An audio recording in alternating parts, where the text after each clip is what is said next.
Hello bankers, very good evening. स्वागत है आप सभी का हमारे official YouTube channel GIB CIB वाला पर। रात के 8 बज चुके हैं और हम आपके लिए सीआईबी एग्जाम से संबंधित इंपॉर्टेंट टॉपिक सीरीज लेकर हाजिर हैं। ये क्लास आपके सीआईबी पेपर 3 से संबंधित है, सीआईबी एबीएफएम। और आज हम डिस्कस कर रहे हैं मॉड्यूल डी। एक खास टॉपिक वो है कन्वर्टिबल डिबेंचर्स। तो आज के इस क्लास में आप सभी साथियों का स्वागत है, मोस्ट वेलकम। कन्वर्टिबल डिबेंचर्स या बॉन्ड्स बोले हम। लेक्चर नंबर 3 है, module D, emerging business solution, CIB एबीएफएम। आपकी जानकारी के लिए बता दें, मॉड्यूल डी से अच्छे खासे क्वेश्चंस बनते हैं और हर unit, total number of unit की संख्या 7 है, यहाँ पर 7 यूनिट्स हैं। और हर यूनिट में जो टॉपिक्स हैं, हर यूनिट जिस चीज पर बेस्ड है वो एकदम डिफरेंट है। एग्जाम में क्वेश्चन अच्छे खासे बन जाते हैं और थियोरेटिकल है पूरा, तो आप यहाँ से अच्छे स्कोर कर सकते हैं। मॉड्यूल ए बहुत वास्ट है और बहुत सारे टॉपिक्स हैं उसके अंतर्गत, क्योंकि पूरा मैनेजमेंट ही लगभग है। मॉड्यूल डी की बात करें तो हर यूनिट एक सेपरेट टॉपिक के साथ में है और उसे पढ़कर खत्म करना आसान है आपके लिए। और कुछ चुनिंदा टॉपिक्स ही वहां से एग्जाम में पूछे जाते हैं।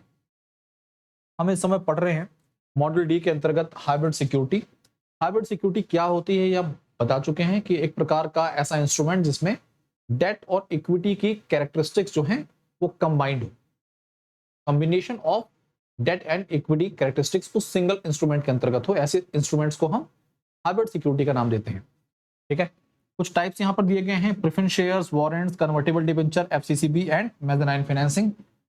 कल के दिन हम लोगों ने प्रेफरेंस शेयर कंप्लीट किया था, आज के दिन हम कन्वर्टिबल डिबेंचर को कवर कर रहे हैं।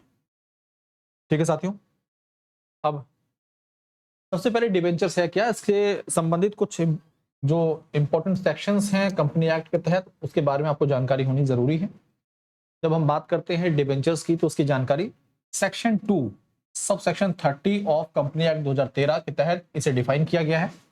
डिबेंचर जिसके अंतर्गत डिबेंचर स्टॉक्स, बॉन्ड्स या फिर कोई दूसरे प्रकार का इंस्ट्रूमेंट भी आ सकता है जो कि एक प्रकार का डेट होता है। डेट एक प्रकार की उधारी। तो कंपनी को अपने फाइनेंशियल ऑपरेशंस रन करने हैं, अपने ऑपरेशंस रन करने हैं, इसके लिए पैसों की जरूरत होगी। तो कई बार कंपनी क्या मार्केट में इशू करती हैं, इस प्रकार के डेट इंस्ट्रूमेंट इशू करती है। तो debenture is also debt instrument, long term nature का होता है। सेक्शन 2 सब सेक्शन 30 के अंतर्गत इसे डिफाइन किया गया है। दूसरे शब्दों में बात करें तो एक प्रकार का रिटर्न इंस्ट्रूमेंट है, एक प्रकार का रिटर्न इंस्ट्रूमेंट है जो कि एक्नॉलेज क्या करता है, acknowledging debt. Return instrument company के द्वारा इशू किया जाता है, एक्नॉलेज करता है कि एक प्रकार का डेट है। ठीक है, जो कि कंपनी के द्वारा इशू किया जा रहा है। कंपनी के द्वारा इस डॉक्यूमेंट को इशू किया जा रहा है, इस इंस्ट्रूमेंट को इशू किया जा रहा है। मार्केट से फंड रेज किया जाएगा इन्वेस्टर्स के द्वारा और प्रॉमिस किया जाता है कि उसे रीपे करेंगे सर्टेन फ्यूचर डेट पर किसी पर्टिकुलर इंटरेस्ट रेट के साथ। फिक्स होता है वो।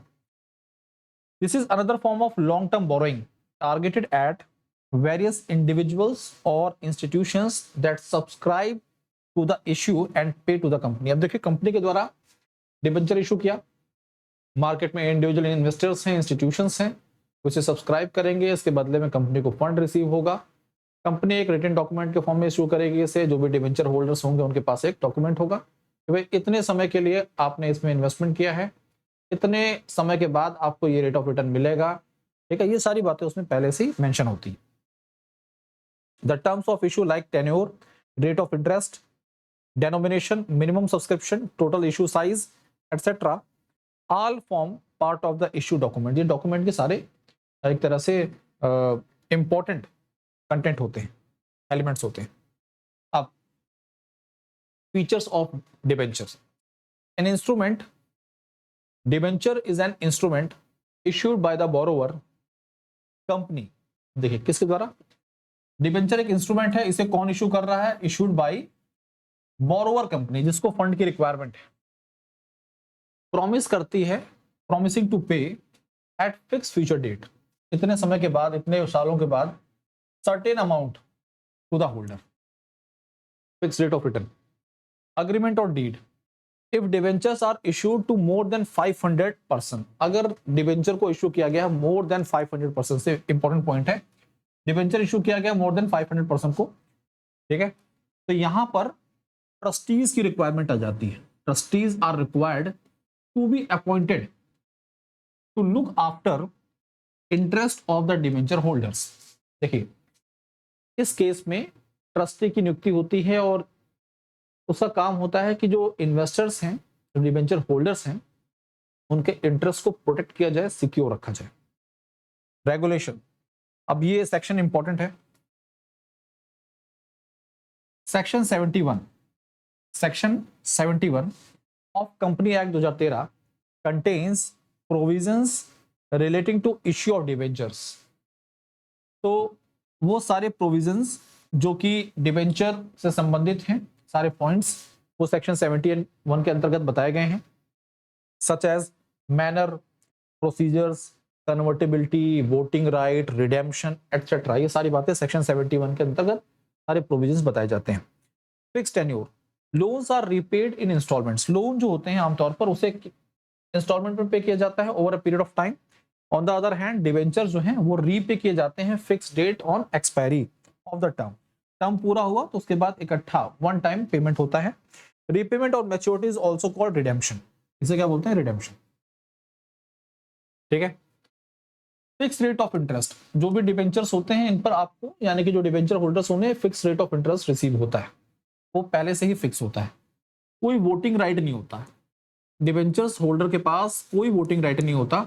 और इसके बारे में जानकारी कहां दी गई है? सेक्शन 71 सब सेक्शन 2 के अंतर्गत बताया गया है और कंपनी एक्ट 2013 के, कि it prohibits giving any voting right to a debenture holder. Debenture holders के पास कोई वोटिंग राइट नहीं होता है। Stake in the company in case of convertible.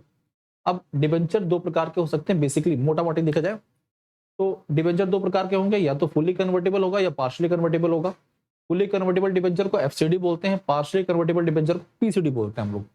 In case of convertible wholly और partially debentures which are permitted to be issued, the debenture holders gets an equity stake in the company after conversion in the equity followed by voting rights.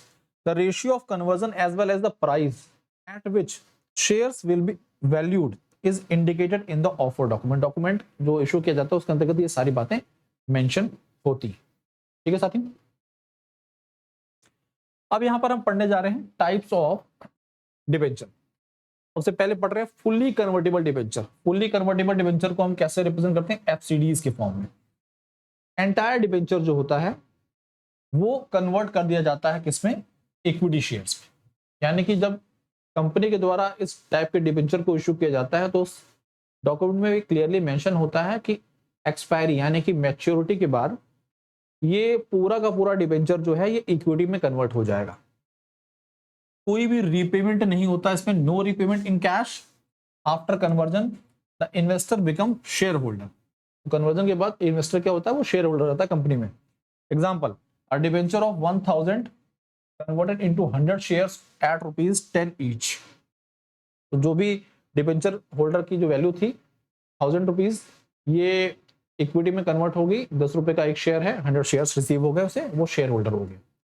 Partially convertible debenture क्या है? PCDs. A portion of debenture is converted into equity share and the balance is redeem in cash. जो बाकी होता है वो cash में redeem हो जाता है। एग्जांपल के तौर पर आउट ऑफ 1000 डिबेंचर, 1000 का डिबेंचर था, 600 जो है इक्विटी शेयर में कन्वर्ट हो गया, बाकी जो 400 है वो किसमें रीपे कर दिया गया है? कैश में। ओके। Optionally convertible debenture.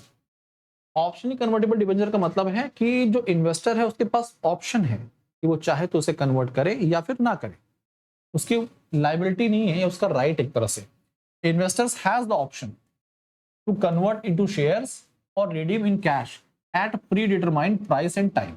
ये टाइम और प्राइस फिक्स होता है। Provides flexibility to the investor. यहां पर इन्वेस्टर के पास फ्लेक्सिबिलिटी है।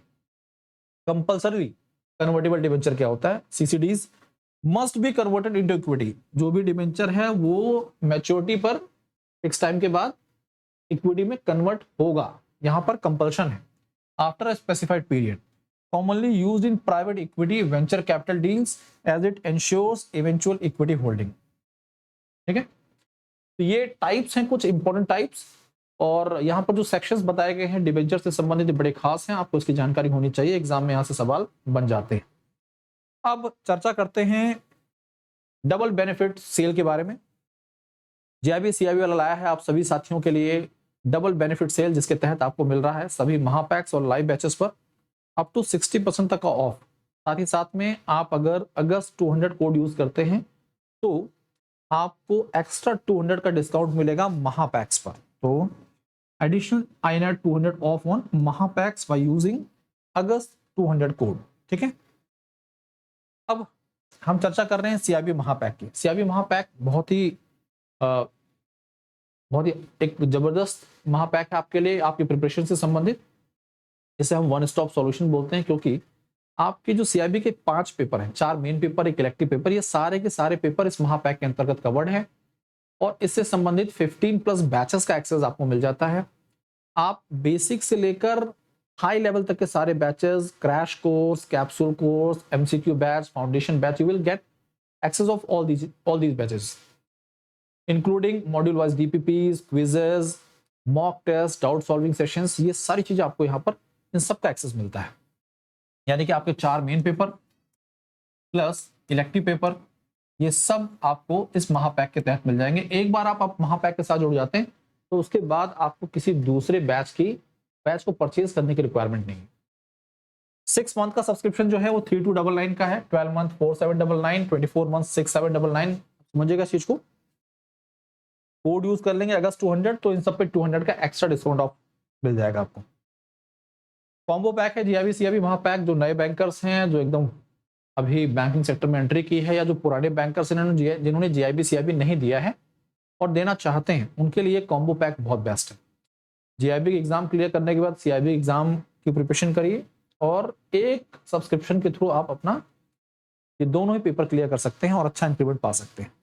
2 वैलिडिटीज में उपलब्ध है, 1 ईयर एंड 2 ईयर। 1 ईयर का सब्सक्रिप्शन 5299 एंड 7199 में 2 ईयर का है।